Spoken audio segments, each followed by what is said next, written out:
Por quê? Porque eu quero ir andando mesmo. Aí eu vou andando, boto o fonezinho no ouvido. Outro dia a Alcione quase me pegou lá falando mistério e tal, porque a gente se encontrou assim, eu falei, eita, segundos antes eu estava falando negócio com o pai. Aí eu boto o fonezinho de ouvido e todo mundo pensa que eu estou falando com alguém. Eu estou mesmo, né? Só que o fone não está ligado no celular, ele está escondido na calça, entendeu?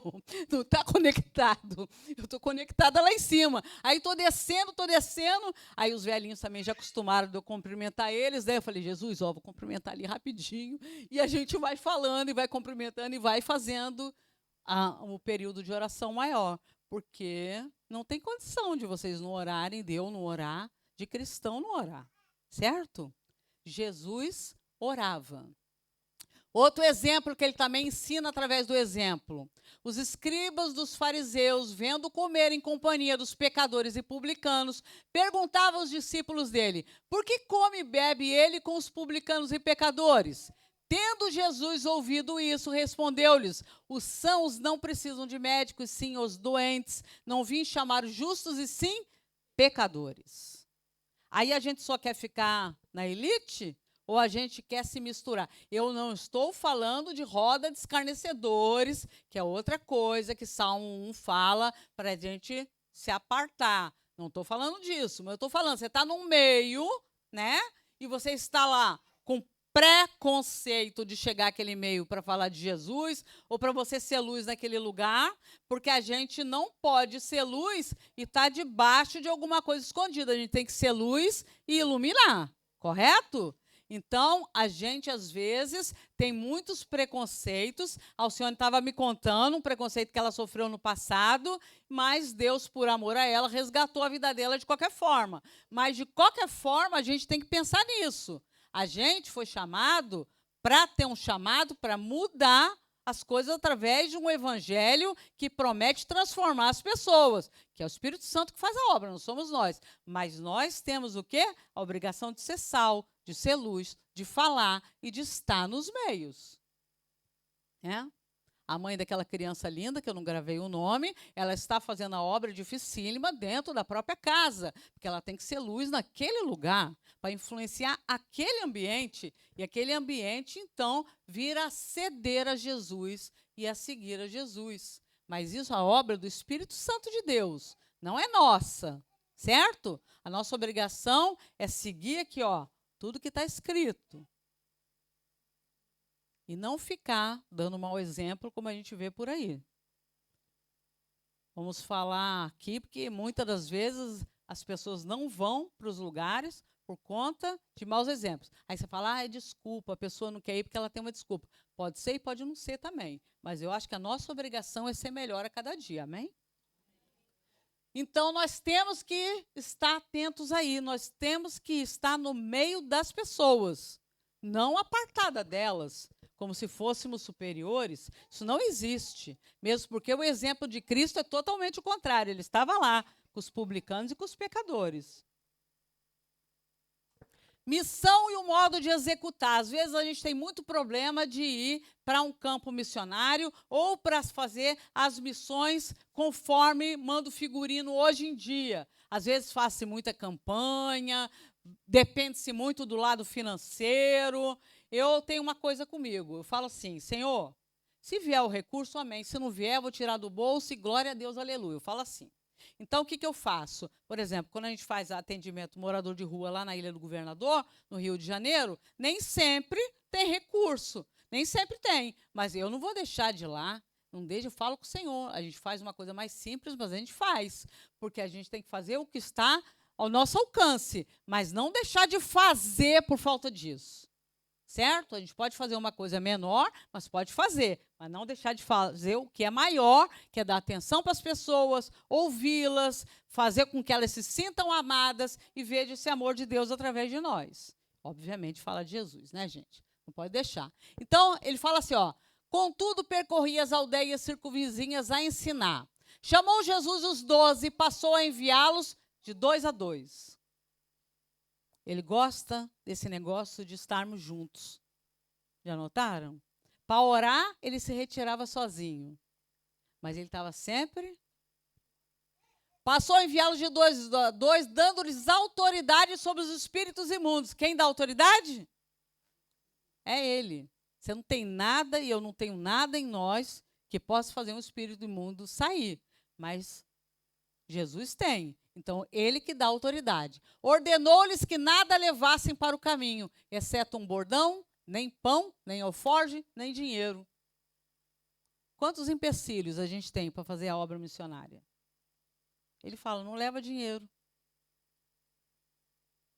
Por que não leva dinheiro? Porque a dependência é do dono da obra. Quem chamou, ele vai suster. Ele vai sustentar. Se é dele, ele vai sustentar. Aí você fala assim, mas olha, não deve ser de Deus, porque tem muito problema.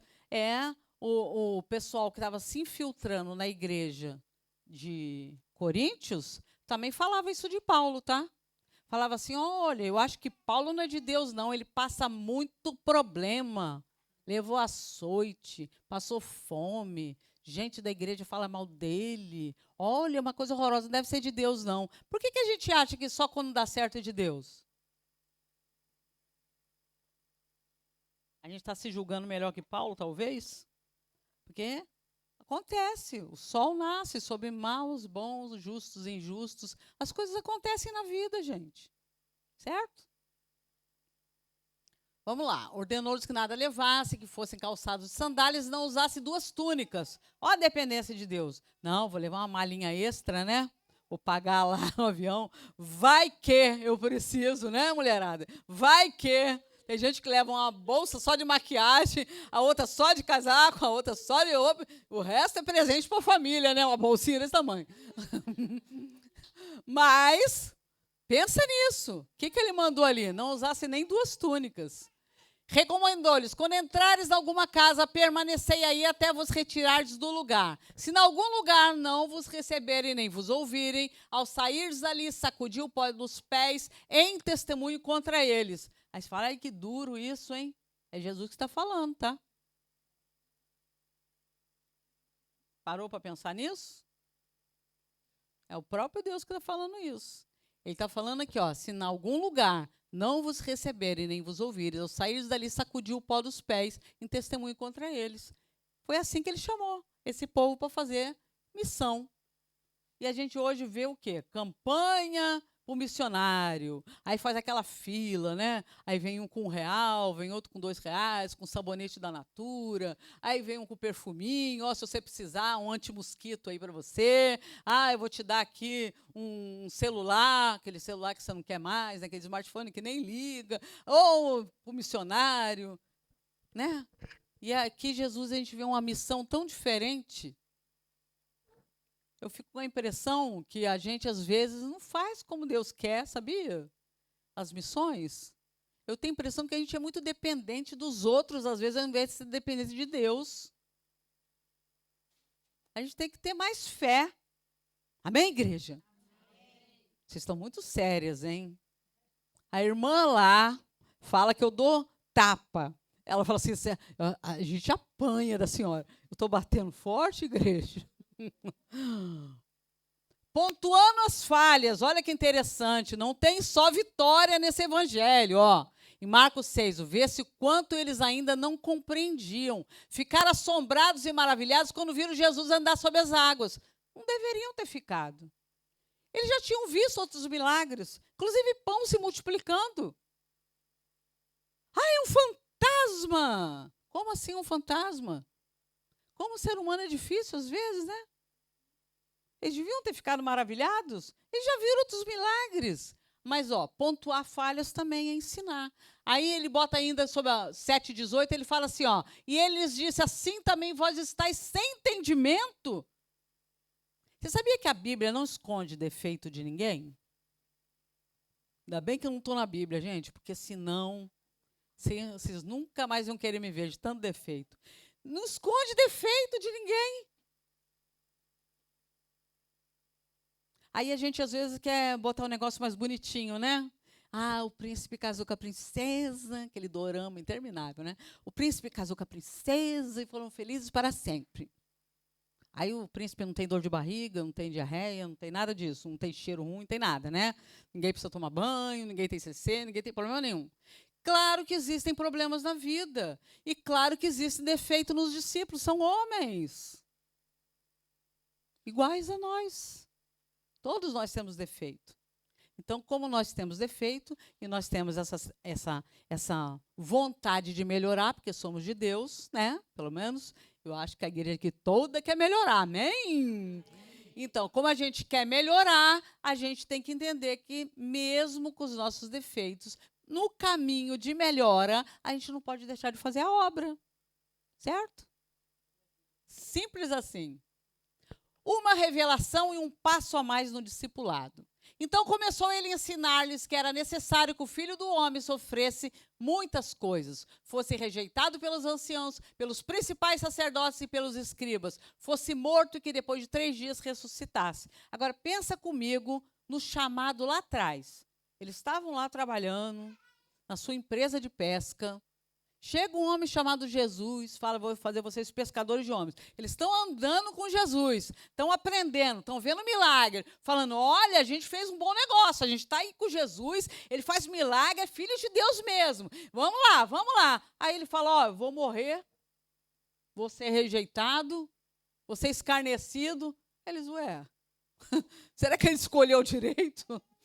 E pior é que eles iam trilhar um caminho muito similar. Então, o que me leva a crer que o Evangelho de Marcos é uma chamada à fé. Nem tudo a gente entende. E nem tudo a gente vai ter resposta nessa terra. Né, Anaíta? A gente não vai ter resposta para tudo nessa terra. Chamada à fé. O preço, a entrega de um discípulo. Então, convocando a multidão e juntamente os seus discípulos, disse-lhe, se alguém quer vir após mim, a si mesmo se negue, tome a sua cruz e siga-me. O pessoal quer o siga-me ali, mas o si mesmo se negue. Cruz, eu tenho que carregar uma. Aí vem os engraçadinhos e falam, minha cruz é minha sogra. Não é não, irmão.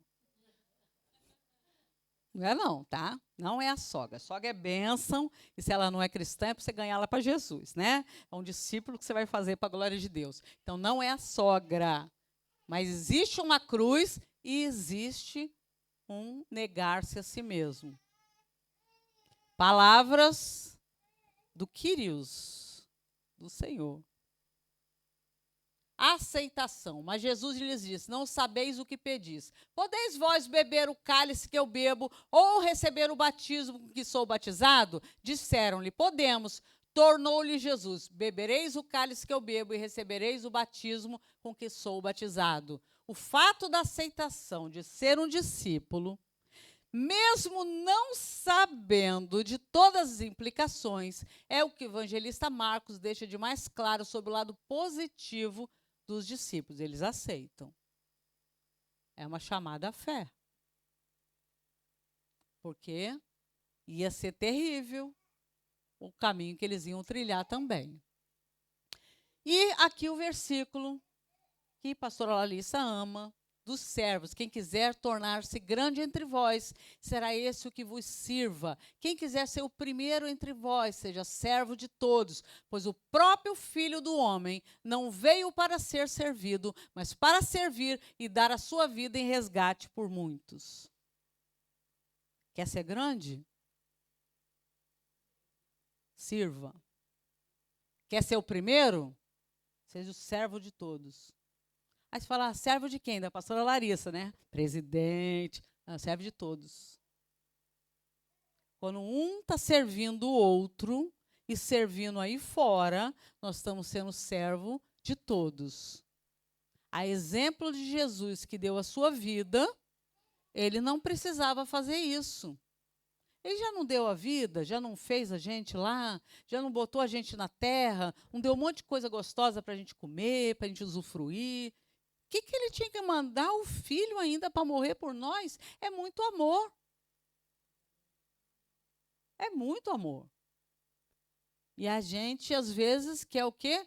Ser grande e ser servido. Quando o Filho do Homem veio para ser, não para ser servido, mas para servir e dar a vida. Aí eu vou perguntar para as mães aqui, alguma de vocês que é mãe, tem coragem de dar um filho de vocês por alguém? Alguém, eu vou piorar a pergunta. Alguma de vocês tem coragem de dar a vida de um filho de vocês para alguém que não presta? Alguma de vocês tem coragem de dar um filho por alguém que, vai escarnecer de você, vai cuspir na tua cara, ainda vai te botar na cruz, vai te encarcerar? Foi o que ele fez. Por amor. O principal e o segundo ensinamento que ele fala. Ele fala, o princípio esse aí é o Shema hebraico. Ouve, ó Israel, o Senhor nosso Deus é o único Senhor. Amarás, pois, o Senhor teu Deus. Como vai amar? Olha isso. De todo o teu coração, de toda a tua alma, de todo o teu entendimento e de toda a tua força. Ele tem que ser prioridade na nossa vida. O segundo amarás o teu próximo como a ti mesmo. Não há outro mandamento maior do que estes. Pega lá os 10, resume em 2. Aí você fala assim, mas não é pouco, não? Pensa comigo. Se você ama Deus de todo o teu coração, de toda a tua alma, de todo o teu entendimento, de toda a tua força, você ama, você prioriza Deus. Se você ama o teu próximo como a si mesmo, você não vai querer competir, você vai querer servir aquela pessoa. Você vai querer fazer as coisas para aquela pessoa. Você não vai ficar brigando, você não vai ter DR no teu casamento, porque você vai amar como é você mesmo. Muitas DR dos casamentos acabam aqui, tá? Porque quando chega, às vezes, uns casamentos difíceis lá para a gente tratar, aí a gente senta com o casal, às vezes a gente vê que existe muito orgulho de ambas as partes. E, às vezes, tem muito ego ali, de um, de outro, e nenhum dos dois vai ceder. Ora, se você tem uma vida a dois, é óbvio que um dos dois vai ter que ceder uma hora. Não dá para prevalecer duas opiniões diferentes. Vai ter que haver um consenso ali. Mas se amar o seu marido, porque aqui estamos em mulheres, se você amar o seu marido como se ama a si mesmo, e ainda, se você amar o Senhor teu Deus de todo o teu coração, de toda a tua alma, de todo o teu entendimento, toda a tua força, não vai dar tanta DR quanto dá. Os gabinetes reduzem. Porque a gente vai aprender a amar. Por que a gente não aprende um negócio tão simples como esse, né? É só você se rebaixar de você, virar um servo, amar o Senhor, amar o próximo, e entender o que Jesus está dizendo no Evangelho de Marcos. Não é fácil a prática, mas como Jesus ensinou pelo exemplo, e ele fez isso, a gente pode pensar lá atrás, o que Jesus fez? Além de ser servo, além de ser exemplo, ele tinha muita comunhão com o Pai, ele levantava para orar. Então, se você não consegue amar, a gente pode orar para amar. Eu fiz isso uma época. Aí Deus me amassou tanto, tanto, tanto, tanto, que eu aprendi finalmente a amar. Às vezes eu amo mais as pessoas do que a mim mesmo. Eu fico pensando assim, não dá. A pastora Larissa viu quanto eu sofri por uma ovelha há pouco tempo, né? Comentei com ela, a ovelha se desviando lá e eu falando assim, Jesus, chorei de verdade, lágrimas saíram do meu rosto. Porque a gente tem a tendência desse amar de também botar expectativa. E não dá muito para se proteger com relação a isso, né? Porque a gente coloca expectativa, a gente vai sofrer. Mas a gente não pode deixar de amar. Mas também eu falei para o Satanás assim, eu não vou desistir, eu vou continuar orando, aleluia. A gente não pode desistir das pessoas, a menos que Deus fale, igual falou para Samuel. Eu já passei por isso, por uma mulher. A mulher, eu orava por ela, e Deus falou, não quero que ore mais. Eu falei, eita, pegou para o lado dela. Pegou. E o nosso ide, que eu não podia deixar de falar. Ide por todo mundo e pregai o evangelho a toda criatura. Como é que anda a sua vida de pregador do evangelho? Não, isso não é para mim, eu sou muito tímido. Ide. Não está dizendo assim, ide só os que são pastores.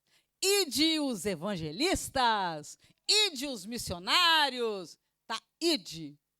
Supõe-se que seja. Como é que está o nosso ide? Vou falar o que eu já falei aqui. Depois a menina vai dizer que eu dou tapa. Vocês vieram aqui para Portugal para ganhar euro ou para falar de Jesus? Para ganhar euro ou para falar de Jesus? Tudo bem que euro é legalzinho, né? Mas falar de Jesus é melhor. Falei de Jesus para um ateu essa semana, gente. Foi muito engraçado. Não acredito em nada, não acredito em nada, não acredito em nada. Eu falei, você sabia que eu falei com Deus e ele falou um negócio comigo? Ele fala? Eu achei muito engraçado. Ateu. Aí eu falei assim mesmo, apontei, falei, tem uma fezinha aí dentro, tá curioso. Eu vou deixar de falar porque ele se declarou ateu? Eu não me intimido. E aqui eu fiz só um esboço, não vou passar, porque eu falei com a pastora Larissa que eu ia reduzir. Então tem um esboço aqui. Então o que eu vou fazer? Quem quiser e também quem estiver online quiser, esses slides eu vou passar para a pessoa. Eu não sei quantos estão ouvindo, se tem gente ouvindo, né? Tem. Se tiver e quiser, eu passo os slides. Se for gente que tem meu zap, pode mandar o zap, eu mando pelo zap. E quem quiser os slides, também o Léo ali tem os slides. Aqui da igreja, vocês podem pegar ali com o Léo, com a pastora Larissa. Então, tá, foi para o grupo de estudo. E quem tiver online, que quiser, é só me solicitar que eu mando, porque esse esboço é grande e que vai trazer, todo esmiuçadinho. Isso é de um autor, Brodus David Halley, que ele fez esse estudo e dividiu todo o evangelho, cada coisinha, nesses temas, que vai ficar mais fácil para você verificar e ver cada uma das coisas que são escritas ali. Então, nós temos esse esboçozinho, que não vai dar tempo de ver, obviamente, mas que vocês podem ter, só me solicitar, ou pegar para o Léo, ou pegar no grupo de estudo, segundo a pastora Larissa, já foi aí para o grupo. Amém, igreja? Glória a Deus e aleluia. Pastora Larissa, não demorei, viu?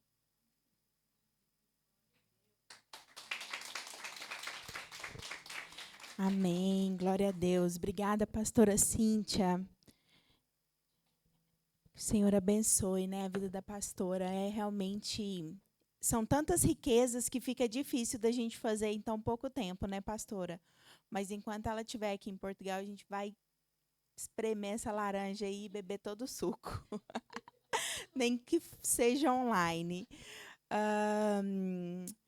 Quero louvar a Deus pela sua vida, pastora. Obrigada mais uma vez. A gente tá muito feliz de agregar na nossa vida, da senhora agregar na nossa vida tanto conhecimento, principalmente do grego, que é algo que realmente a gente tem muito pouco ou quase nada conhecimento.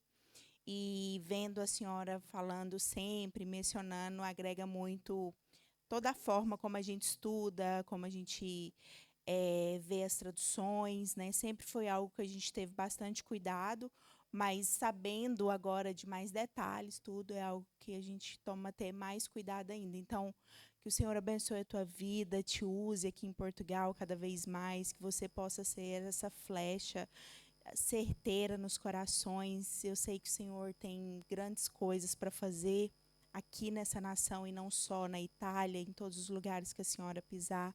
Eu creio que Ele vai realizar muitos sonhos ainda na sua vida. Oro por isso, profetizo, saiba que tem aqui uma igreja que ora por tudo isso e muito mais que a gente não sabe, que os nossos olhos não viram, que os nossos ouvidos não ouviram, aquilo que o Senhor tem preparado para a senhora. Muito obrigada pelo privilégio. Obrigada. Meninas, vamos jantar, Tá faltando aí algumas irmãs, eu não sei o que se passou, não consegui ver o grupo, mas para quem nos assistiu online, nós queremos nos despedir de vocês agora, porque eles não podem vir, Está com... agora é ali a câmera. Diz que o som tá ruim, já me falaram ali que o som não tá muito bom. É porque a nossa câmera é nova, gente, olha que chique tá essa câmera, dá licença, Tá bonita e tá ficando cada vez... Foi mesmo. Temos uma câmera agora, estamos ainda ajustando o som e tudo para ficar cada vez melhor, né? Para aqueles que gostam, para os nossos familiares, principalmente, né? No Brasil, que estão sempre de olho. A irmã Verônica, muito tempo acompanhou, graças a Deus, né? Está aqui conosco, estudou com a gente. Então, antes de chegar em Portugal, hoje ela está aqui encerrando com a gente esse jantar. Vocês que vieram a primeira vez, muito obrigada também por estarem aqui. Eu espero encontrar vocês no próximo estudo, hein? Vou pegar no pé. E vamos jantar. Amém?